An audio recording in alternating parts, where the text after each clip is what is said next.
আমি অনেক কষ্ট করে, অনেক টাকা পয়সা খরচ করে উচ্চ মাধ্যমিকের বইগুলো কিনে গুছিয়ে রেখেছি। এখনো আমার আলমারিতে গোছানো আছে, আপনারা গিয়ে দেখে আসতে পারেন।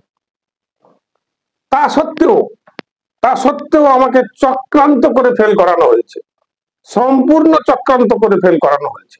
এই অন্যায় মানছি না, মানবো না, মানছি না, মানবো না। আপনাকে কি উচ্চ মাধ্যমিকে চক্রান্ত করে ফেল করানো হয়েছে? হ্যাঁ, আমাকে চক্রান্ত করে ফেল করানো হয়েছে। কিন্তু চক্রান্তটা করলো কারা? যারা চক্রান্তকারী, যারা চক্রান্ত করেছে তারাই আমাকে চক্রান্ত করে ফেল করিয়েছে। ঠিক আছে, হায়ার সেকেন্ডারি বানান বলুন দেখি। মানছি না, মানবো না। আচ্ছা হোক, মানছি না, মানবো না বানান বলুন। এটার বানান মানছি না, মানবো না। আপনিও চক্রান্তকারীদের সঙ্গে যুক্ত, আমার ধারণা আপনিও চক্রান্তকারীদের সঙ্গে যুক্ত। আচ্ছা আচ্ছা, ঠিক আছে, আপনি চক্রান্তকারী বানান। মানছি না, মানবো না, মানছি না, মানবো না, মানছি না, মানবো না।